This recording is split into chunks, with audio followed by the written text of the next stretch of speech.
Okay. Okay. Wagwan Sports Globe family, welcome to Sports Pulse Monday Live. Thank you very much for joining us. And as we say here on Sports Globe, and it's for Sports Pulse Monday Live as well, you know, this is our game, this is our culture, this is our globe. That's what we love. It's our game that we love to watch and play. It's our culture. It's a cultural thing for us.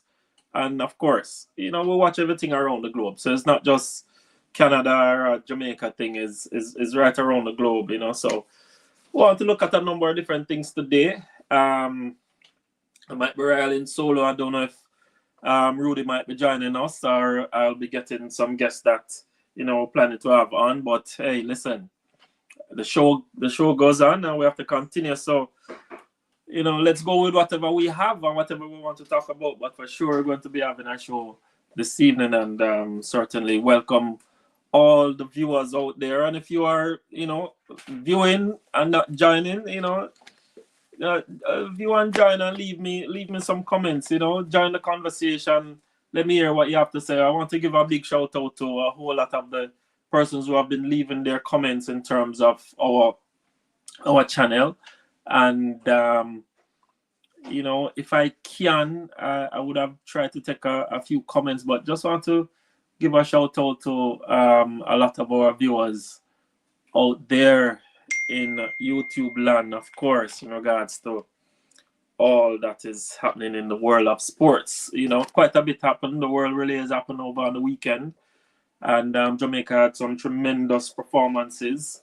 Also, Canada had some tremendous performances as well. I might, take a quick look at some of those things as well.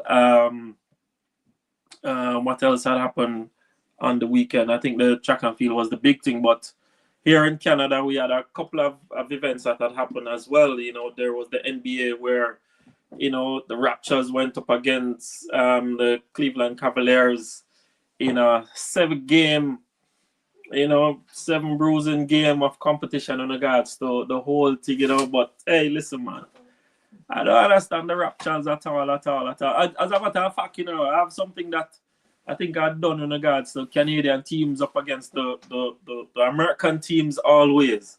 Don't know why is it that them always just get the better of the Canadian teams all the time. But you can chime in and let me know.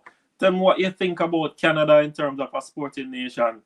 Is Canada really a competitive sporting nation when it comes out to sports? Or is it that, when it comes out to sports and the Americans, are they just don't have that competitive edge as the Americans do, But, a whole lot of great things happening out there in the world of sports. But the big thing for, the world of sports when it comes on to us in terms of this region is the World Relays that had happened over there in Botswana. And I must give a big shout out to the Botswanan nation, to the nation of Botswana, to, in terms of how they put on this track and field event this weekend, how they did it, and the turnout that they got. It was a stadium maybe of about 30,000 people, and the stadium was full to capacity for Saturday and Sunday. And of course, their big premier team, the 4x4 team, would have given,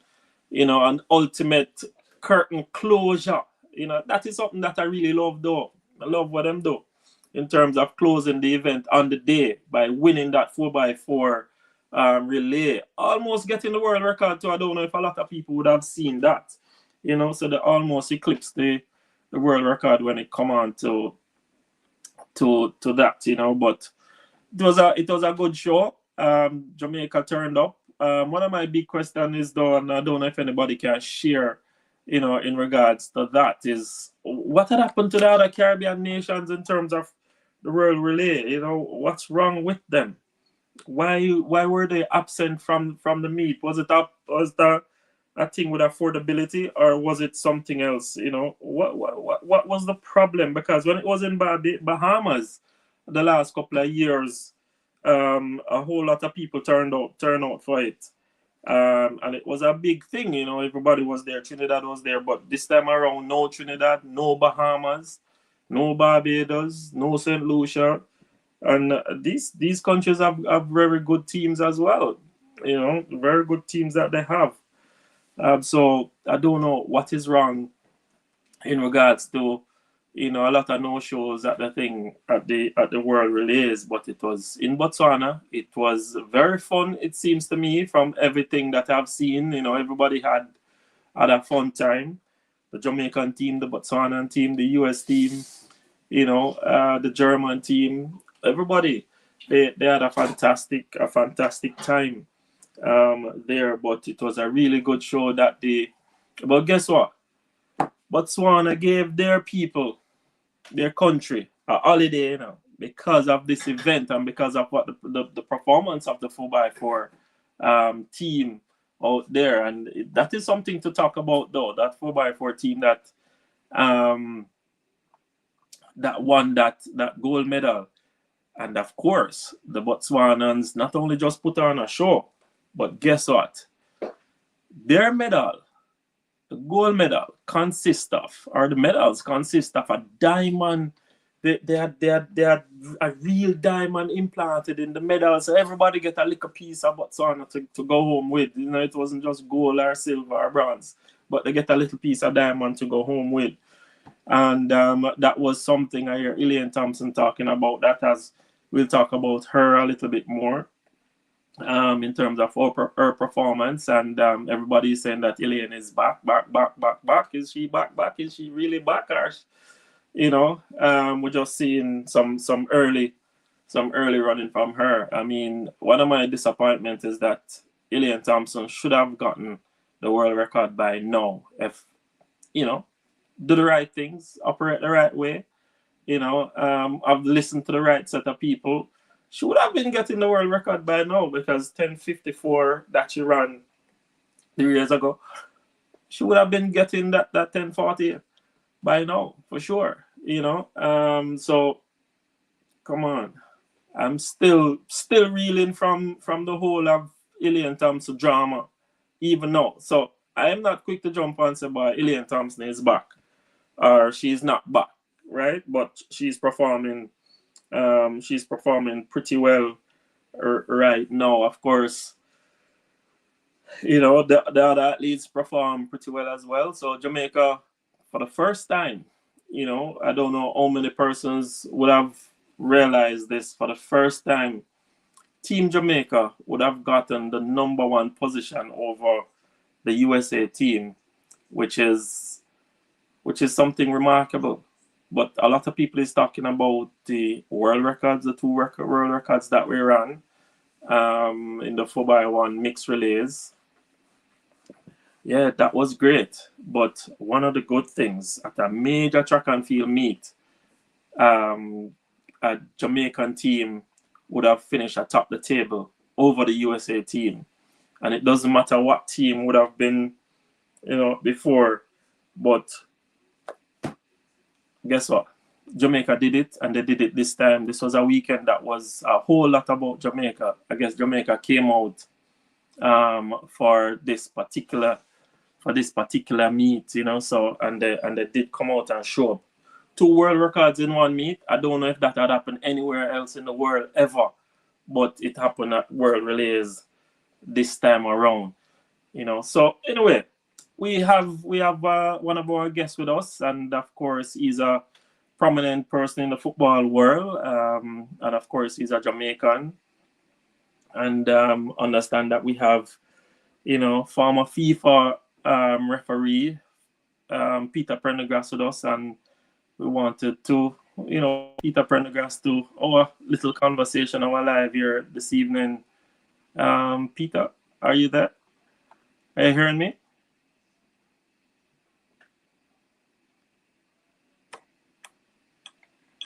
I'm not hearing you at all, Peter.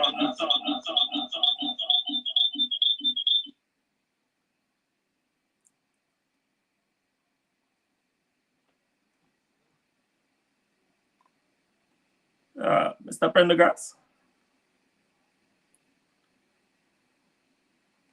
I can see that you're there, but I'm not hearing you. Oh, here. All right, Yeah, man, but I was on the road. I had to pull over. Oh, it look But, like you you know. look like you're in a little dark spot. How are Yeah, you, but sir? you say you wouldn't need the camera, right? So That one flight say.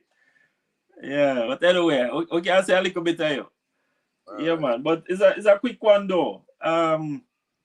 Is that we wanted to just kind of understand the three changes for the FIFA rule, and just let me introduce you a little bit. Former FIFA referee, of course, you went up to the highest level. You refereed in World Cup games and all over the world during your time. But I'm not so sure what position that you hold in FIFA now, because I still understand that you still work for FIFA in some capacity or the other. You want to tell us what that is right now?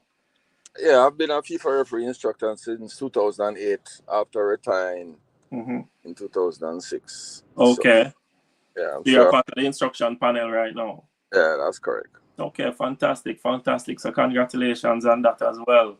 Because a whole lot of work that I know you guys are doing. But kind of walk us through the three, but they have three changes recently. The one that I don't understand mostly that I want you to kind of explain for me is the yellow card rule in terms of the changes that they have made to that when a team move up to the next stage of the competition. That's a competition rule question you're asking me there. Yes.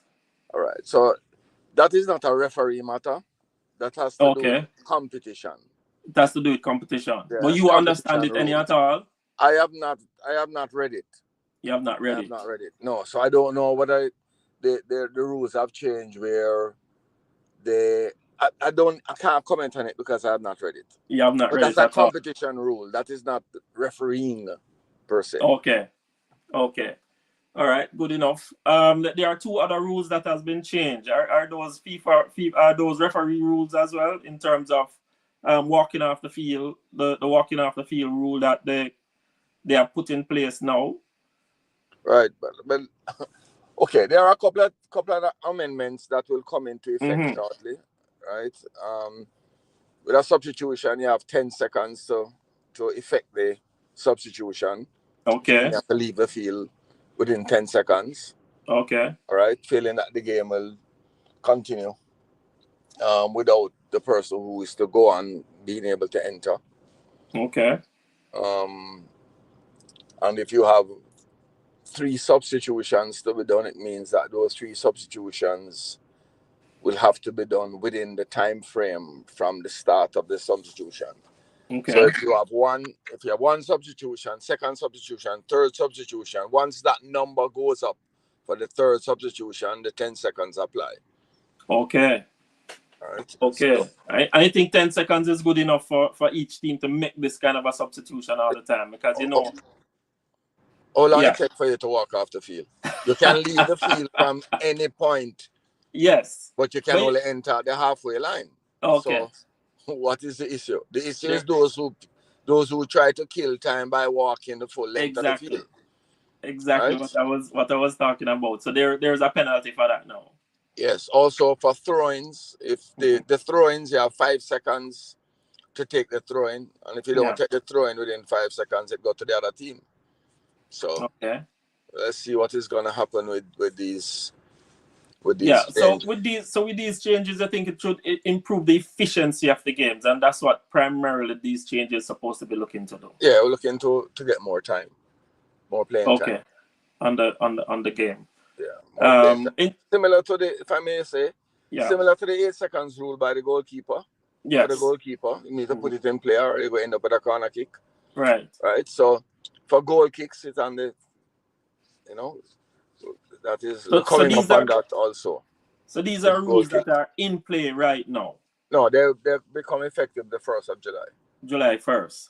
But some confederations, some competitions have already started, like in Canada. Yes. Canada is using the throwing rule already. The 5 second throwing rule. Okay. Is there any other thing that to come or is in effect now that that you can speak to us about? They're taking about penalty kick. If they have something very rare that happens, is a second touch. If it goes into the goal, then it's a retake. Okay. If not, then it's a indirect free kick coming out. If not, Okay. Something to do with the VAR, for example. The intervention, part of the protocol did not allow for a second yellow card to be viewed by VAR to intervene. Now, if a second yellow card is issued and the VAR is not so clear that it is a second yellow card, then they can intervene and have the referee take a look at it. Because a second yellow card equates to a red card. Yes. So that has been added to the protocol. Okay. Yes. Those are kind of the major things. The major things. But you said that you can't speak about the walking off the field rule that they spoke about at the Congress. No, I don't. No, I haven't read that. You haven't looked at it, so you can't speak to that. I haven't read that. Okay. Well, you are part of the FIFA referee. Well, not FIFA referee, but are you a part of the executive body in Jamaica? No. So you don't play any role in the national. I do work with the referees when I'm in Jamaica, right? But as you can imagine, I'm not a lot of times in Jamaica because I have to service the Confederation and beyond. But no, I'm not a member of any organization in. Let's say I've never been invited. How about that? I'm too radical of a person, maybe. So let's put it that way. Yeah, because I know. I'm too radical of a person. Yeah, and I know there have been many issues. But how are you doing these days, though? Are you busy with FIFA work? Or how is that going? Yeah, I'm good. I do quite a bit of work. I mean, the work is now finished as far as the preparation of the CONCACAF referees for the World Cup. Yes. So that was part of what I had to be dealing with. But I work with all levels of refereeing and instructors because we teach the teachers also. Okay. So can I ask you this though, Mr. Prendergast, in regards to training of referees? I know you know a lot about that because you kind of engage in that right now. A youngster coming up right now, let's say, because, and why I want to ask you, just a little back thing, is that I recognize that in Jamaica, they had a problem referee for the schools competition a lot of times. They still do. Right. And I think 1 year or this year, I don't know, but they started to use the youngsters in sixth form and that kind of a thing to help with that. And they kind of give them some kind of a crash course in refereeing and that kind of a thing. But if a youngster in school right now and wanted to get into the career path of becoming a certified FIFA referee, what would you say to that youngster now? Where would he need to start? What would be the requisite things that he needs to have in regards to getting involved in the profession? All right. Needs to get involved with his whatever parish he's in. There are organizations within the parish, referee organizations within the parish. So he needs to get in touch with the member association. Okay. The parish association. But would there be anything that he needs to do in school to qualify him to, or just get in touch with the parish and start getting the training there? All right. Remember, you asked me if I'm involved with it. I know. I was just talking to you as a career thing. First step. Talk to the referee organization in the parish. As a first step. Okay. Yeah. But we want to encourage people to become match officials because match officials allow you to. I mean, you become a referee, whether assistant referee or central referee, as they call it. It allows you to see the world for free. Yeah. Meet new people, new cultures. I mean, if you have a passion for it, you would be doing what you are passionate about, and you're getting paid to do it. Yeah. What better job there is than to be paid for what you would love to do. But it's great. It's a great feeling. It's a big contribution to your nation. Yeah. And as I said, nation, again, congratulations to Ocean Nation for being selected to the World Cup 2026. Yeah. So that is fantastic. So put in the work and you will achieve. Yeah. And the reason why I ask you, I wasn't asking you from the standpoint of just Jamaica, right? I was asking you from the standpoint of a career, a youngster out there. Get in touch right? with the referee organization mm-hmm. within their region, within their Toronto has what provinces? I mean, there are man. Yeah, just get in touch with those bodies. That's the start.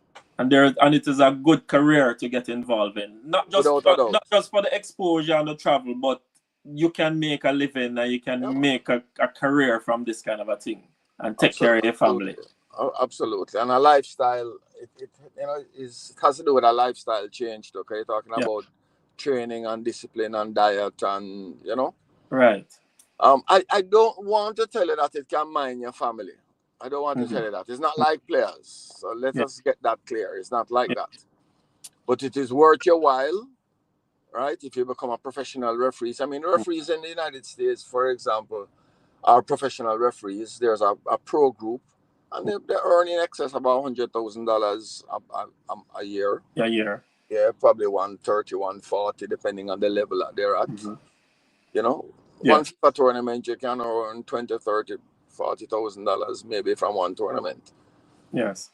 So depends on where you live. In Jamaica, then that's a whole different story. Yeah. Jamaica, but in terms of a career in getting involved, what are some of the other areas because you have gone off to, you have spent a lot of your life in Jamaica and refereeing at the time. That was the name for it. Now they're moving the thing up to more professional names and that kind of a thing. You have much of what you call it now? Assessors. Yeah. So but you have different levels in terms of referee. Not just an on-field situation, but you have the off-field persons. So it's different categories that you can get involved. What are some of those that you can tell a youngster listening right now? Yeah, from an administrative standpoint, you can become a referee administrator, or like myself, a referee instructor. Yes. And you have referee instructors, you have technical referee instructors, and you have fitness instructors. So you have it's broken down into two different groupings. Okay. Right, one that those specialists that deal with the fitness element, and like myself that deal with the technical side of the refereeing stuff. But both work hand in hand, because if you're not in good condition, then you're not able to do what is required on the field in terms of the technical activities. So it works hand in hand. And of course, the VAR person who controls the VAR system is another. It's another aspect of the refereeing. So there's the AVAR and the AVAR. Okay. Also, yes, but there are limitations to that depending on where you are. Yes. Right, but of course we're trying to broaden the base so that we can have some amount of neutrality also in appointing referees. Yeah, man. I've always tried to, anytime I have a program and I get professionals on, I always want to look at, because one of the things, Peter, is that a lot of people let youngsters, because when I was growing up, I never even think I could be a referee and make a life or to make a career from it or become, you understand, whether or not it's very good pay or not, but a career. Yeah. Right? Because a career don't necessarily mean that you make millions of dollars. No, absolutely not. Levels, right? Absolutely. But just to establish a career, this is a career path that you can take. Right, is that we didn't understand that, and a lot of youngsters out there don't think that they can get into this thing. People think that you have to be playing, you either have to play the sport before or something to get involved in it. But as you say, if you get involved with your province or you get involved with your parish president, whatever it is, and just show an interest in getting involved into the field, then there's where you want to start, and then you will get directions from there. And you can go as high as you want to go. You can go right up to the FIFA level in the categories. The work that you put in that, normally will tell what you're achieving there. Like in any career. Yes. A little bit of politics will play every now and then, that comes into play. But it's part of the stuff. But one of the things I'd like to bring to the fore is that referees train harder than players, because referees run more than players. And when I bring this up, people question it. But when a defender plays the ball up to his midfield and the midfielder play to the forward, the defender is doing nothing else. He's around there walking, waiting for something else. So while the referee has to be covering all angles of the field with everybody playing the ball. So the referees do more running than the players. So because he's following us closely. Than players. Because he's following the ball as closely as possible. He doesn't want to be out of the picture totally. He has to be as close as possible. Yeah, so enough respect is not given to the role of the referee. Yeah. Right? On the pitch. It's not easy. And sometimes I would think that we don't have enough support from the wider footballing community. Yes. To encourage even referee training and referee development. You know? Because that is an area that is really horrible. Because the rules of the game, and as they keep changing rules and laws of the game, is something that referee have to keep upgrading themselves as well. So it's not that, referees just stuck in one set of rules, and it keep changing too as the dynamics keep even changing right across the football, the business of football every day. So referees have to keep themselves up to date as well. Yeah, well, the point I want to highlight though is what a referee has to do in order to service a game, right? So the referee has to train. If he's injured, him have to go to the doctor and to the physiotherapist. They have to deal with their nutrition. Yes. I keep saying yes. The individual. When you're playing with a team, the team takes care of that. Yes. Who takes care of the referee? Himself or herself? Yes, that's true. So, and they struggle to even get them money sometimes from the organizers. Yes. And want to pay them peanuts when they make millions of dollars from the services that they provide to help to make them the millions. It's really, it's tough out there for match officials, and sometimes you can't encourage a certain caliber to get involved with refereeing because it's not enough support there. It's rough. It's rough. Yes, but yeah, so we appealing to the powers that be. Take a little, I will try to understand what goes into a refereeing, having to prepare for a game. Yeah. Right? 30,000 people in the stands, and the referee have to turn up to. Referees operate in order for the enjoyment of the spectators. Yeah, just true. And for the investors to make their monies. He's the facilitator, but he's the least paid. Imagine that. He's the least paid. We need to advocate more. I'm going to try and do more features with referees too, for them to talk about their career and their job and highlight exactly what they do, because without a referee the match can't go on, because you would have no mediator at all. And like you say, a referee has to spend a lot of money on himself, because he has to stay fit. It's almost like a track and field athlete when you look at the amount of work that they do. So the nutrition has to be up. He has to be at the gym. He has to be physically ready, because referees go through a physical test before they can be appointed to any competition at all. Correct. I told someone one day that I was going to get a massage, and they said, "Massage? What you get a massage for?" I said, "What you mean? I'm an athlete.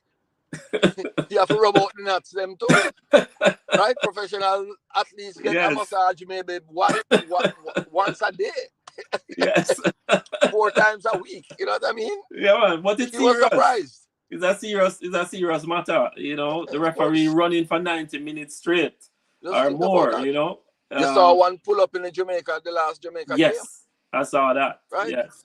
It happens. Yes. Fortunately, he's from a country where they do support their programs very well, so he would get assistance. But it's not everywhere that occurs. Just enough respect is not given or shown, or the support, as I say, that encourage people in the development of referees. That's why we have a shortage.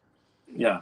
Because refereeing is a necessary expense. We don't generate income. Players generate income. Teams generate income. Right? Referees, the powers that be see us as, that's an expense that they have to pay. They don't even want to give us refreshments. Come on. Right? You see why I can't be a member of them kind of organizations? Because I daily coach. I am a rebel. I'm a rebel with a cause. I'm going to tell you the reality. But you must get a lot of commendation though, Prendy, for the work that you did, because you was Jamaica's first FIFA referee, if I can remember, quite first well. FIFA referee to a World Cup. To a World Cup. Yeah. FIFA referees before me. Yeah. Right, but you're the first FIFA referee to a World Cup, which must be commendable. And the amount of work that you do, because I watch a lot of games that you referee in, you know, some of them, because during them times it was rougher than now, though. No, absolutely. You know, was you went through a whole lot, you know, several abuse and all kind of things. It was out of control then. Now we have much more control now, eh? No, for sure. And I have to tell you that a lot of that I have advocated for. I've been very strong about it, because it's like your children. You want your children to become better than you, right? So I try to create a platform so that the referees that have been coming up, we try to professionalize the environment in which they operate, right? And that is why me and the man them kick off all the time. Yeah. Right? And some things are called Bush League, because of how they handle the thing. Boy, you can't call the league Bush League. Yes. I say it's Bush League. Right? So I have no apologies for them thing, because they can do better. Yeah, man. I appreciate it. They can do better. Well, Peter Prendergast, we appreciate you all the time. You know, Jamaican that give your service to the football, the improvement of it as well. You know, we thank you a whole lot. So, you know, we must commend you again for the work that you had put in and continue to put in on an international level right now, and setting the trend. I appreciate you coming and just, you know, talking candidly with us at this evening. Really appreciate it, man. Yeah, sorry about where I am, but I couldn't do any better. Don't worry, you guys man. Call me at short notice. It's only deal with referee. And we still turn up and referee the match. You see that? All right. We appreciate it, man. Yeah, enough love. All right, blessings. Yeah, respect.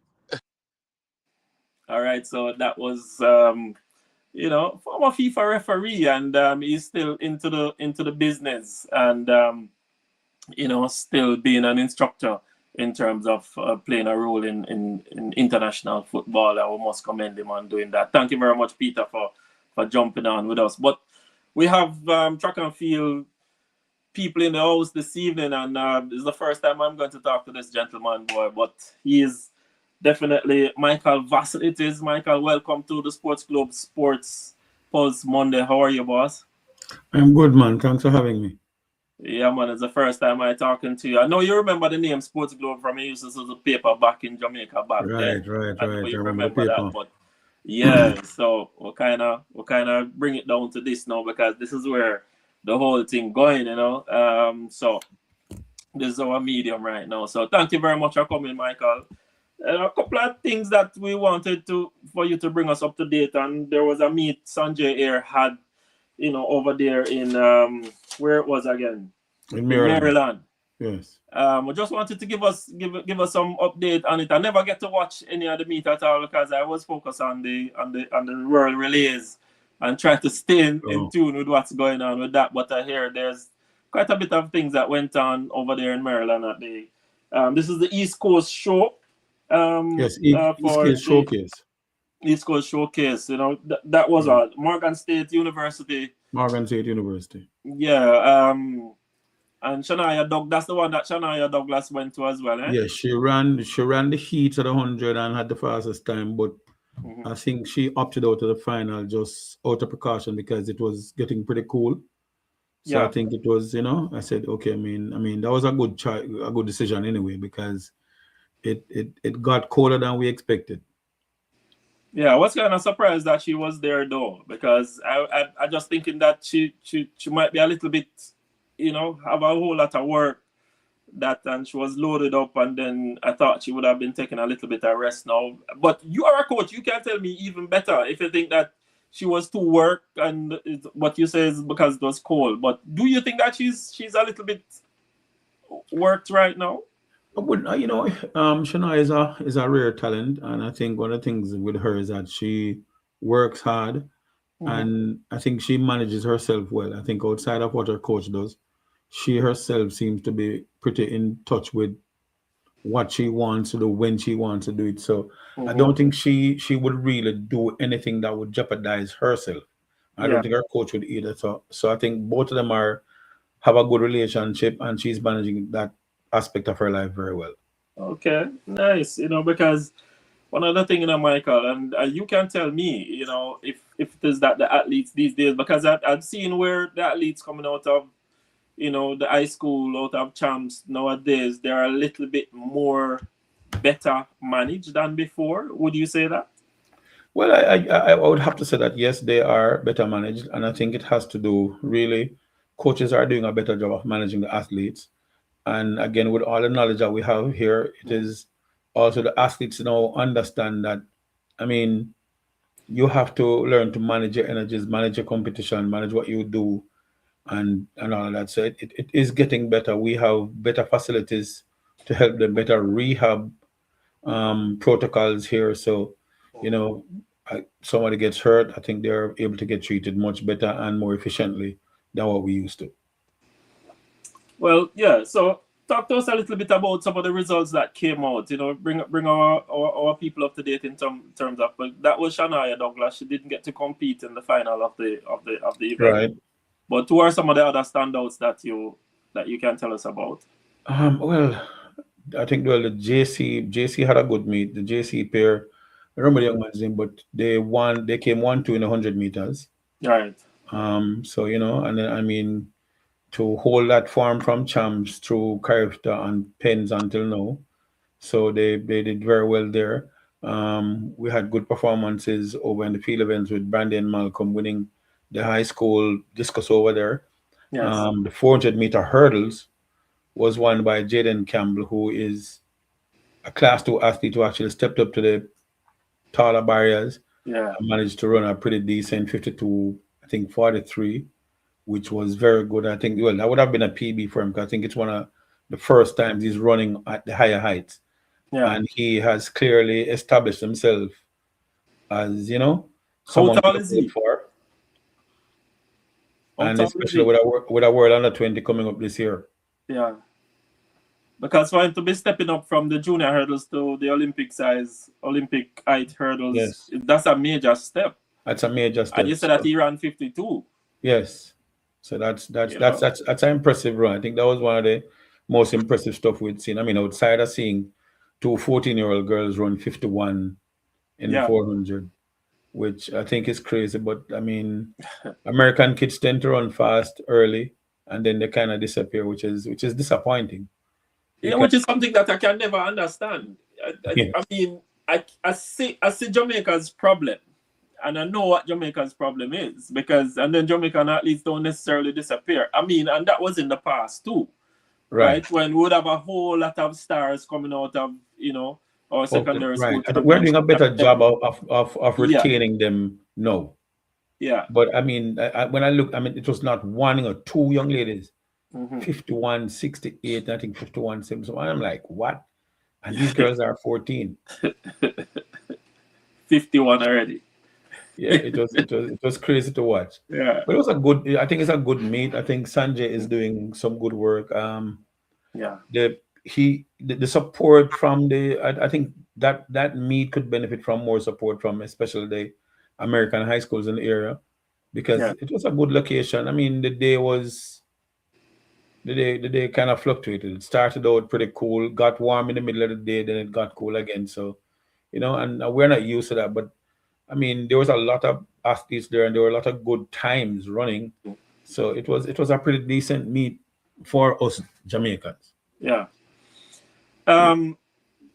So, well, that was the meet. Were you able to see any world relays at all? I mean, we were kind of out of touch with that, but I got to see the video of the mixed 4x1s and the female 4x1. I haven't really got a chance to look at the rest of them yet, but I mean, those look pretty good. What do you think of the mixed 4x1?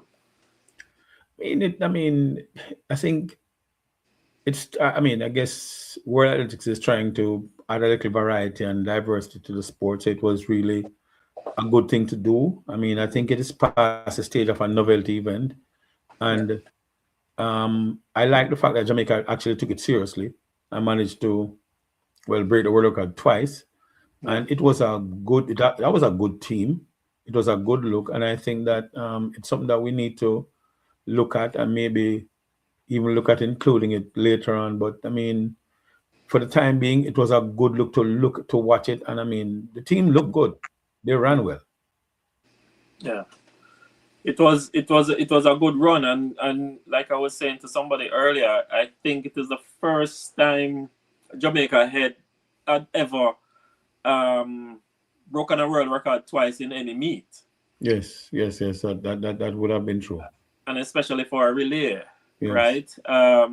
Second thing about the world relays is the first time Jamaica had ever topped the US at any track and field, any major track and field meet as well.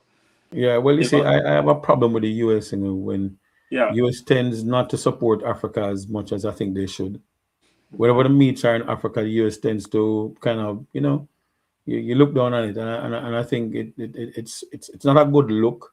Well, from my standpoint, for them, and I think with what is happening in Africa nowadays and what is coming out of Africa, that is where people need to be looking, because they are doing well, and it shows in their results.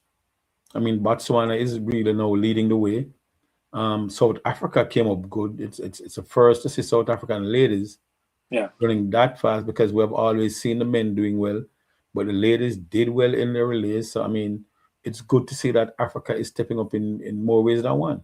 Yeah, Canada did well too, but I want to go with you with that conversation with the track and field getting outside of America, because one of the things that now that you have started this conversation, one of the things that I've seen with track and field, and it doesn't have a big audience in the US, but in Africa it does, because when I look at the audience, even for this really a meet that had very few events to it, right? Yes. Because they never did have the 4x2s and the 4x8s, like before, right? They only had the 4x4, 4x1, so more sprinting than anything else that they had at this meet. But, Botswana did put on a show. They did. Yeah, and people did come.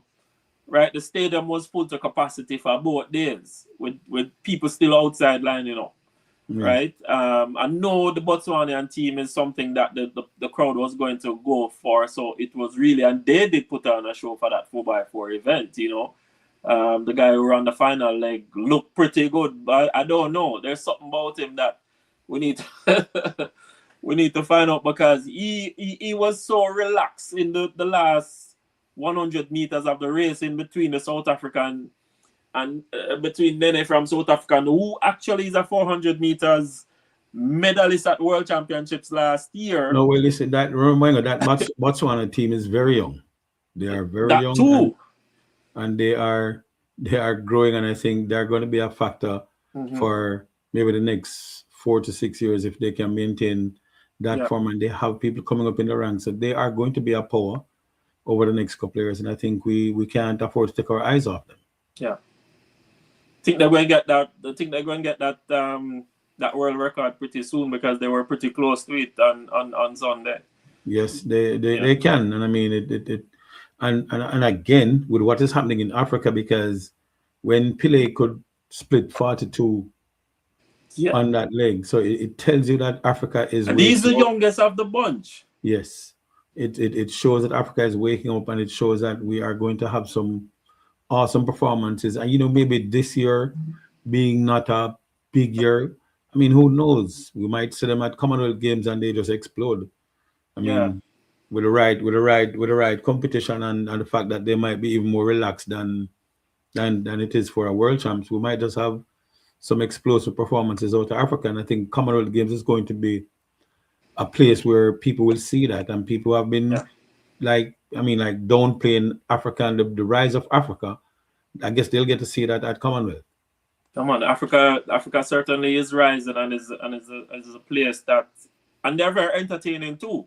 Oh yes, right. They're very entertaining too. They bring a whole lot of dimensions to the marketing value of the sport, to which the sport need.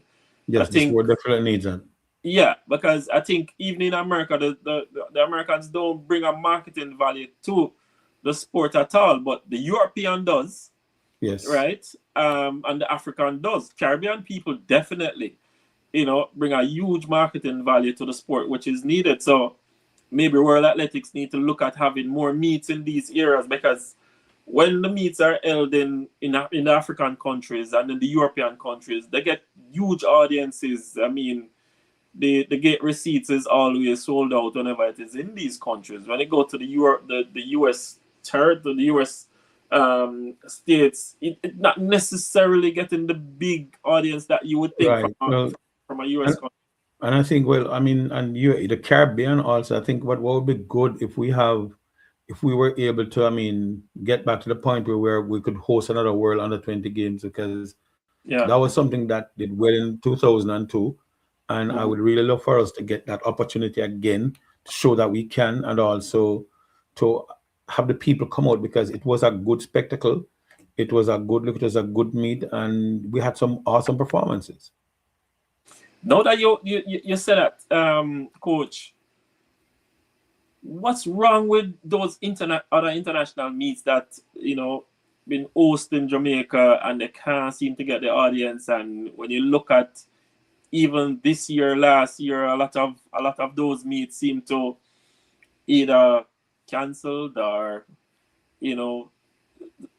they're just not getting the financial support. But now that you have saying you would love to see like the World Juniors coming back that got such a support back then, that was all the way back in 2002, and the stadium was pretty full.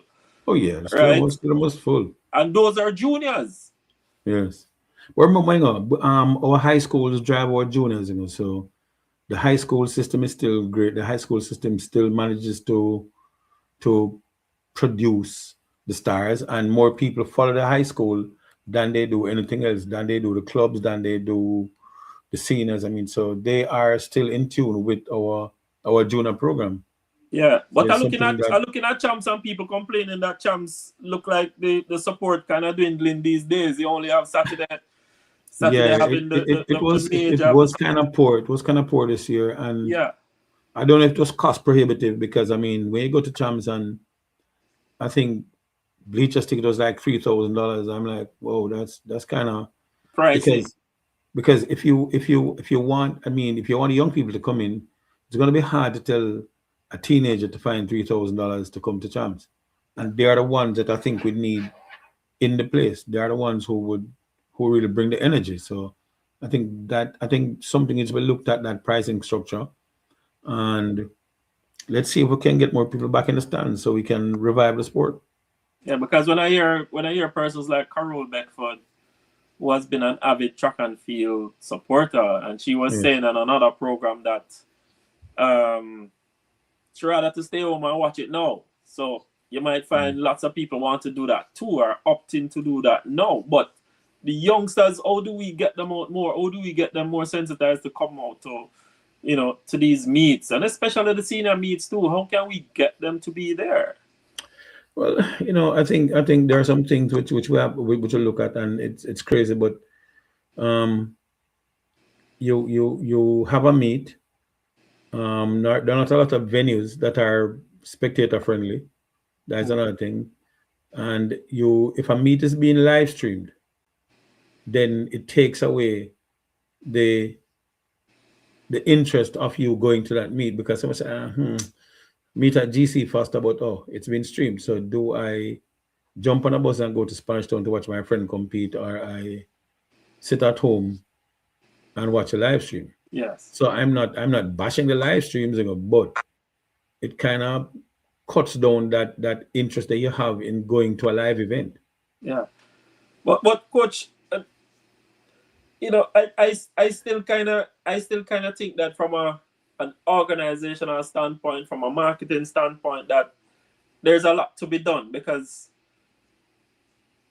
people might want to stay home and watch it, but what it is that from an organization that you are doing at Boys and Girls Champs, or for any of these international meet, to get people to say, because it cannot just be that, because I've seen where Usain Bolt is even running at the stadium and you don't get a full stadium, as great as he is, right?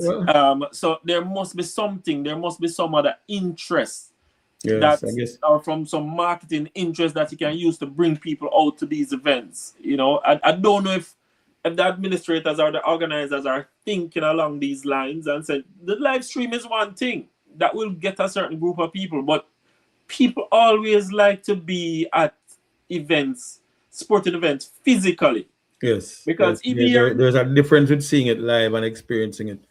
So yes, I guess is having to rebuild that culture of being there, rebuilding that culture of getting the yeah, in. I mean, in the event and understanding that just being a part of it. So I guess that's something that the organizers and the marketers need to look at, because I'm no marketer. I'm a worker. I work in the field, so but you have a I'm not meet the yourself person. too that you put on every year, don't it? Yes, I You're do. I part of the have I field have events some. meet. I have two throwing events only, throws only meets, Mm-hmm. and I mean they are a totally different kind of meet. I mean it's different. It's a close meet. Everybody is in the space. The throwers are the stars, and we have good participation. And I mean we managed to get people out. I say it's one of the things that you just have to be there to see it. It's a Yeah. totally different experience. All right, Coach. I have my colleague that just joined me. He's a little bit late, but he was out to a meet as well. But he's Okay. an Night Olympian night. from Grenada. Rudy, and welcome Rudy to the show. Yes, Talking to Coach Michael certainly. Vassell. Yeah, Um, definitely. It's good to be on, even though I'm late. I'm still showing up. Definitely. I like the topic. My event just finishing now, so I still let me at least get a little 3 minutes in. Okay. Certainly. And coach, I really like to hear what you were saying. Just going back a little bit in terms of what I think. Um, Location matters. Like I said, we hold World Juniors, and then we had a good turnout. Yes. I think location matters is one. We also have to look at living in a time today where financial burden too is something you also got to look into as well. Some tickets are really costly to some extent, um, and it's also the country. If a country is not sports friendly, then we have a little bit of, you know, how the people have been treated. I don't know if you guys spoke about, see what happened in Botswana. This young man, 4 young men came so close in breaking the world record. And if you give them another year, the world record is going to be gone. Oh yeah. yeah. But the country of Botswana gave a week holiday, 1 week for a 1 week. world relay. That World was coming relay. though in a Rudy. That was coming Yes. from world championships, So Yeah. that was So coming. I'm You know. I'm I'm saying that to say that when countries do certain things, Hmm. people get excited and they get involved. Yeah. Yeah. But People who people Right? wants to go gravitate for the more World towards the Cup again? sport. Yeah. So because we see that because the Yeah. place was sold out for the 2 days. It was sold out. Yeah. So and that's a big part of it too. So and I hear you say that, well, the marketing people have to have something in it, but I also think that we also need the country and federation to start, really investing in sports, really Yeah. invest in sports. And I don't know what you think about that. And the question for you is, do you think federations across the Caribbean invest in the sport and the athlete as they should? Well, that's a tough question again, because I mean, for our games, you're talking about government. You're talking about the government interest also to kind of ease that financial burden they talk about. But in terms of supporting the athletes, I think it's a double-edged sword, because there are two things you look at in that. Okay, the federation can do all they can to support, but then how how do they choose who to support? Mhm. You understand me? Because it's always going to work out where some people are going to say that you're supporting people who already have support. Yeah. So how do you work out who do you support? And then also, how much does the athlete end up supporting the federation? Because it has to come back in. I'm a believer that, okay, that you have to literally, you have to give to get. Yeah. You have to be willing to give. So it cannot be that the athlete will sit there and say, okay, but the federation is not supporting us and not supporting us. The federation say, okay, cool. What do you want as support? The federation cannot do everything for you. You have a sponsor, you have your endorsements and all that. So does the federation end up paying everything for you? Do they give you physiotherapy service? Do they pay for your coach? And when the time comes and the federation says, okay, I have been invited to a meet in Botswana and I need you to turn up. And then your manager says, I'm sorry, we can't do that because we have another obligation or something like that. Just a hypothetical case. Yeah. What happens then? Says it there, in other words, the federation cannot compel you to go, but also the federation will want to need return on their investment. Well, let me add on to this, Richie. Let me add another question to that. Richie and I both in Canada, and I've seen the Canadian system, and I know what the Canadian system is. And I don't know, Coach, if you do know the Canadian system. So the Canadian have a carding system, different levels, but it's a carding system. Federations in the Caribbean look into the Canadian carding system, and that carding system could be, like I said, it's medical, it's funding. They get us something every month. We could call it a stipend, we could call it whatever we call it, but they get something.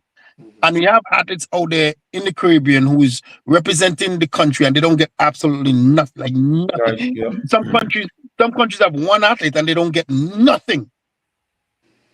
And the federation do get money. They do. So the Canadian system now have that system set up for all the athletes, including college athletes, kids who in college. Okay. But also get tap into that as well. Should the Caribbean Federation maybe tap into what Canada is doing, and from what Canada is doing, a lot, you don't hear a lot of these athletes say no, they're not going anywhere. And you don't hear them saying I'm not going to this meet unless the injury. Yeah. So should that be something that you think that they can look into? So who funds these programs? Government. The government, Athletics Canada, yeah. Or the federation of that federation of right. Maybe via with the government, yeah. Right. So they get a monthly stipend every month. Well, once they get caught. Okay. Yeah. Well, so that can work. And I mean, again, as you say, you look at your top 20, you have criteria for them to be in your top 20, top 30, and these are the people who will get the support. Yes. And all right is well and good, but I'm saying no. You would have to decide how it's going to be funded, and then you would also work out what exactly are you going to support. I know, like for the Jamaican Federation standpoint, what they have, I mean, all the athletes who have been in a national setup, they are on a health insurance, which is a pretty good health insurance. So I mean, and that is really, I think, from the government standpoint. Yeah. So they get that health insurance, so it helps. And I know that is one of the things that all athletes worry about. That whole medical part of it, you have to get physio, you need to get a X-ray, to get an MRI. So I think that is one of the ways to do it. But to do more, I think we would have to find other ways to fund it. I don't want to get you in too much trouble, Coach, because I know you are part of the national setup from time right. too. Right. So I don't want to get you in trouble. But one of the things that we look at here is that we think that federations can do much better than they have been doing over the years.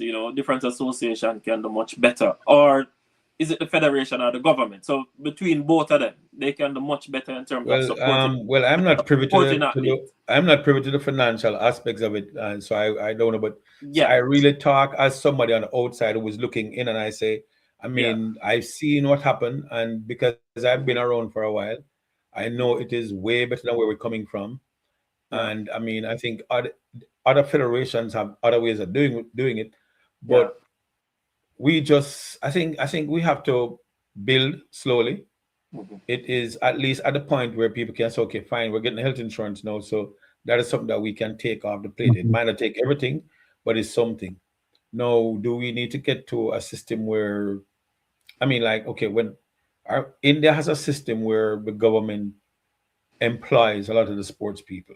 Yeah. So they're employed in various government agencies, so you are guaranteed a salary every month, and with everything that comes with being an employee, so you're guaranteed a salary, your pension, all of those things. You are not working per se, but you are being supported. So that kind of thing. Do we have the wherewithal to do that? Do we have the companies that are willing to come on board to do this? Is the government willing to do that? So these are all things that can be explored, but it's going to take people who really forward thinking, and as you say, who are able to sell it to the respective people to say, okay, can we go down that route? So, and that's the thing that I was going to say to your coach, is that even because I know you guide a lot of the senior, some of the senior athletes as well. That is a part of your setup, because I know you have a camp for yourself as well that you guide, a few athletes as well. right. It's a difficult task, and when you see what had happened with the switching of allegiance with a lot of, especially because what it takes for a field event athlete to get to a professional stage and being supported. So one of the things that, and you, just like you said, and just like Rudy is saying, is that government need to step in. One of the things I can remember though, when you talk about government supporting and putting on what India is doing, I remember before '98 World Cup campaign, before we got to the World Cup '98, government did, step out with private sector, and they did employ. You remember all of that kind of a thing. A private sector company would take a player and adapt a player program and that kind of a thing. I'm thinking that something like that, but it takes somebody to do that, right? So we're put that all together, and again, one thing to remember, that was also one of the bones of contention that kind of helped to splinter the team, because it got to the point where one man was getting 2 times as much as another man, and then so but the government can regulate it, and they can regulate it has to be properly managed. Yeah, they can regulate it. It was something that they were exploring for the first time, so people just jump in and company X say, yes, so I'll do maybe this, you create different tiers of people and say this is tier 1, tier 2, tier 3, and there's a range within each tier, and you manage it like that. So, exactly. It can be done, and things can be done, and that's what I'm saying. There is financial support there for athletes, because it is difficult. I don't know, you see it day in, day out. It is difficult for an athlete to graduate from high school thinking that he can have a career in track and field, and at the end of the day, he's struggling so hard, even though athletes get scholarship, right? And going after these universities unsupported financially. And it becomes such a tragedy, right? Over years and years. I know it's not as difficult like before. Right. I encourage, but it's still tough. Yeah, I encourage them go to scholarship route, because at least sometimes for 4 years you're in a system, you're protected, you're taken care of. So but sometimes that system is not what you want, because still is, when you get into those universities, especially in the US, it's hard work to keep the scholarship. Let's put it that way. Because over the years, a lot of the athletes complain about the amount of work. They have meets after meets every week, and it's like the school working them to death, because they owe the school something right now, and the school brought them there for a reason. So they have to be giving, right? At the same time. According to the new rules, they're paid employees in a sense.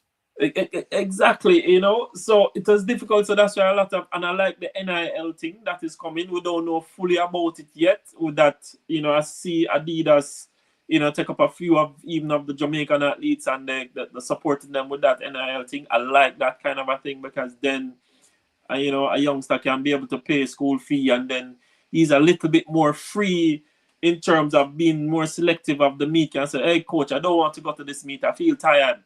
Can I not go? Because he's not relying totally on school scholarship and school funding. He has his own money, right? So those things help, but it's not every single athlete.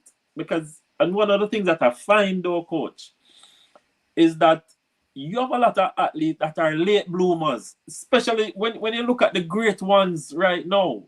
They're the ones who are really late bloomers. They came on. Well, a lot of them came on late. Exactly. It's them in them senior years is when they really start to develop and look like what they are. Most of the champions from boys and girls champs never really come to senior athletics in a big way. I know a lot of things changing now, right? And they're looking more managed now, as you said earlier, than before.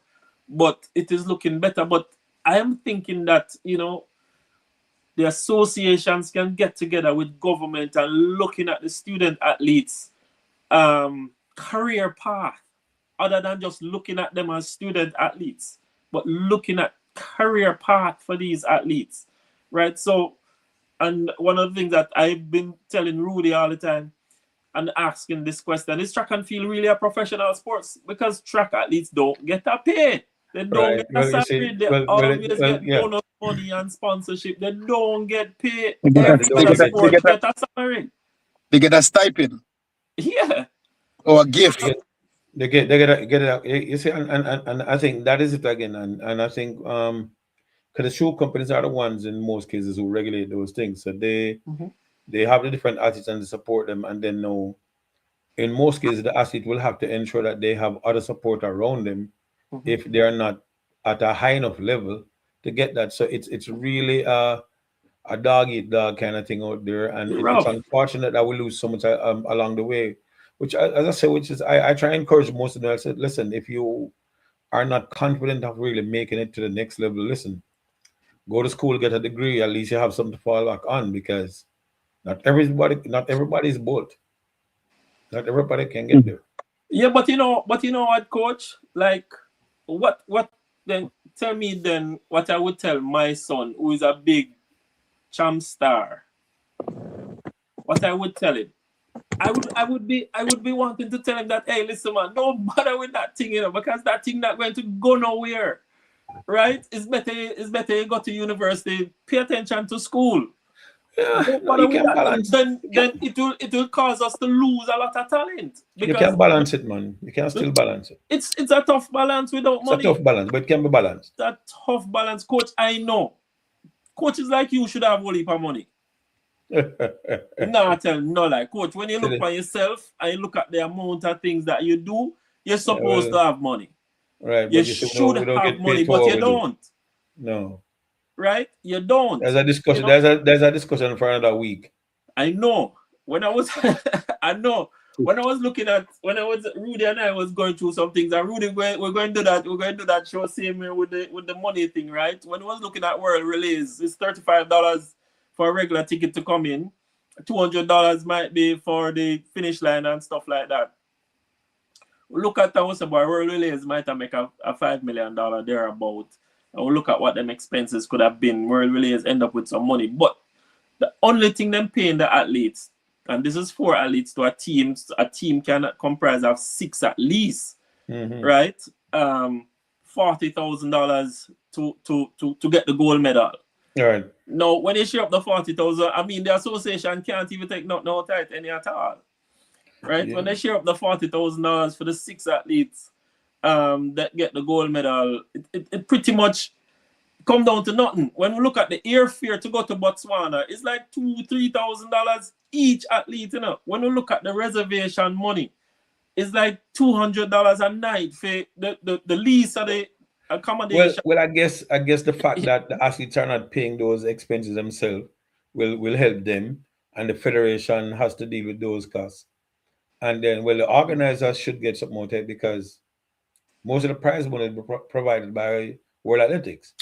So the organizers will make money, which would be good. Well, hopefully that will help their federation and grow their sport. And especially Botswana, what they're doing now, it should be good for them. It's a good boost for them. It was. Yeah, because they have a lot of people, and their performances over the last couple of years should encourage more participation, which I think is as people say, you don't really see that happening in Jamaica again, where we don't have a lot of people coming out like once. And I guess it's just I would change something. I would change. I see World Athletics have a meet coming up in September, the ultimate. Yes. Sounds like a good thing. Sounds like a Michael Johnson thing before. I don't know where the politics and the whole of that in terms of things, but what I would want to say to World Athletics is that they need to provide more work for the athletes throughout the year, because one of the things that when we look at track and field is that track and field athletes are not engaged throughout a year. You know, is every 4 years the Olympics, every 2 years the World Championships, and then you have these 6 Diamond League meets that we think should be a bigger, more competitive thing over the years. I don't think they put a whole lot of work behind it and a whole lot of effort behind it as to encourage athletes to come. You know, somebody had suggested, Rudy, is that maybe we need to have a league, right? So the athletes are pretty much engaged almost, if not every month, but every 3 weeks or something like that. So I think those things can work, but it's kind of hard because it's like somebody does a decathlon this week and they really have to be out for at least another 3 weeks before they can come back to do another decathlon again. Yeah, but the problem with the decathlete athletes, you don't have to do a full decathlon. You could do a hurdles, or you could do a long jump, or you could do a different event because of the full year. You don't have to focus on, doing the whole 10 event, right? And that's the thing to me with the decathlete in terms of if you do come to put something like that. But I also think there's. So here's another question. We know FIFA give the countries money for making the World Cup. Right. Do World Athletics or the Olympics give money to those federations when they bring in a team? No, I would know that, but I think I would hope that they do, because I mean, as you say, because it's like people are saying that even just making the World Cup guarantees is something like $10 million. $12 million, $1.5 million right now. Yeah. Okay. Yeah. Yeah. Just get into the 48. Just to get in there. Yeah. Yeah. And then every round or every win or whatever it is, you get more. Every time you move up, more money you get more. I think it's $5 million. Well, they have a structure, and I guess they are very well. They have a structure that has been going on for years. They have refined it, they have modified it, so it's at a point where, and I think a lot of their things come from revenues from games, because I think World Cup is one of the most watched events in the world. Biggest thing. So biggest thing. I guess TV revenues alone can drive that, because it's all over the world. It's more global than anything else. So let me ask one question. Let me ask one more question before I go, Richie. With the coach, we think could take more time from him than. Yeah, I know, but let me ask one question before I go. Okay, I'm way in the west. I have to drive out. Yeah. Is there money out there to support track and field? Of course, there's money out there. Yeah, The thing is though, do the people with the money want to support track and field? Yeah. Or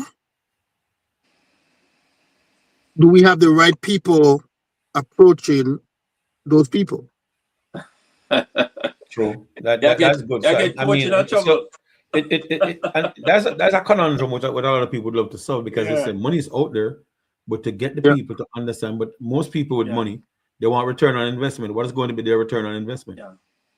So that's what you have to produce a package. Yeah, but at the same time, we see the enhanced games. What is the return on the enhanced games for some of these people that's putting all this money in the enhanced games, right?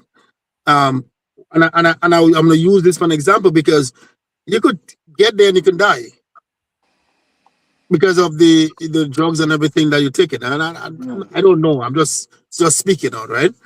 Yeah.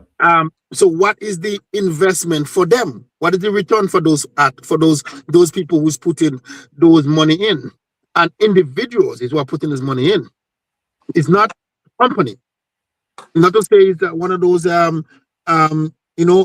creating company coming out there and put it in because their merchandise will sell. No, it's individuals. So we got people out there. We got millions people sitting out there with millions of dollars. Millions of money. Yes. A big thing about the enhanced game, though, Rudy, is that the enhanced game come with a lot of gambling, eh? No, me get that, and I understand that. You understand? Unlike World Athletics, and unlike football, because football have that too. Football have gambling in it. Get a lot of the gaming money. Almost every sport has. I don't think track and field have that. Track and field has it. We just don't see it. We just don't hear about it. Two man could just put $1 million each to say who's gonna win the 100. Like this thing is out there. We just don't hear about it. I guess it's out there. But the thing is out there. It's out there. So I'm saying it just to say that there is money out there. There's money out there. I just think one World Athletics and I'm gonna extend myself. The NACAC, because we in the NACAC region should be able to sit back and restructure themselves and figure how can we move forward, finding sponsors, having a team that their focus is just finding sponsors. If it's your biggest games, and like our biggest games in the Caribbean is the Caribbean Games. Yeah, but the Caribbean Games gone. The Caribbean Game is gone. World Juniors is coming up, and the kids have nothing in between. Those who are in the Caribbean.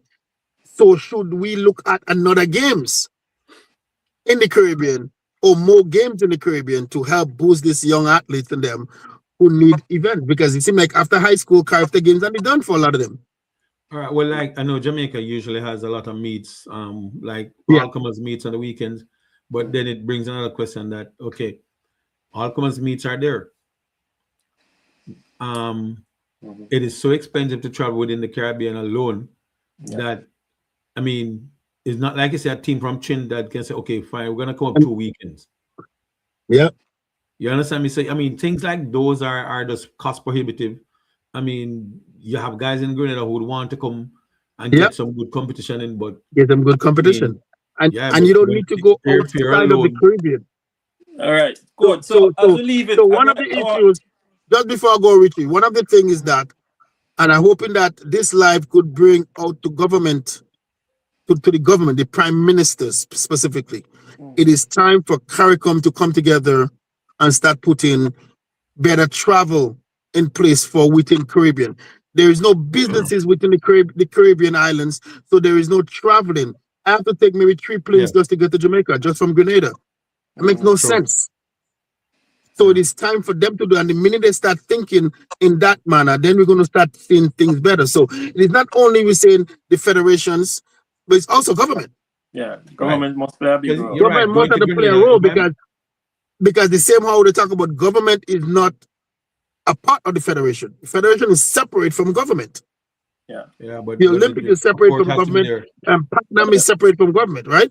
So those things are separate from the government, but government have to play their role too and put some stuff in. Gentlemen, I know it's been 20 minutes to you guys. It is a pleasure.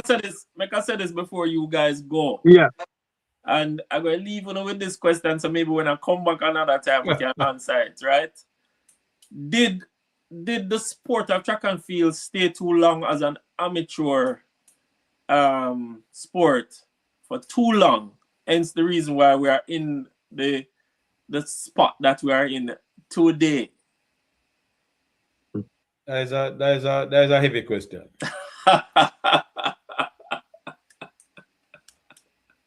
Listen, you bring me. Coach, it's just recently we started being professional at track and field. You asked me that question and it brings me back. Listen, you asked me that question and it brings me back to Carl Lewis. And the reason why I say Carl Lewis, because I heard stories of these guys that could usually go Europe and come back with thousands of dollars. And they putting money all over their body and all this kind of things in the days. And like I said, it's a hearsay. So for them, there probably was money in the old time days. Yeah. And some of them top tier athletes, you know. In these days now, I don't know. There wasn't much a sponsor for them, but there was money for them when they go to European countries and compete. And they're getting good money. Yeah. And in that time there was good money, but then today's time. Yeah. I have an answer, but we will talk about it again. You guys can think about that. I have a point of view, so certainly, yeah. All right, it was a good discussion. Thank you. Appreciate it, Coach Vassell, and want to get you back to talk about, because I think a lot of your meets have been done, and I think most of them get started in January of each year. Third week in January, second week in February. Second week in February. So we'll talk to you a little bit when those are close to, you know, to help you No promote. problem. I appreciate that, man. Yeah, man. So we definitely want to do that, you know, and have a look into that kind of a thing, you know. So I appreciate you coming on board and talking to us for this long. You know, and continue to support the sport that the sport of track and field all over the world, you know, is what we intend to do here.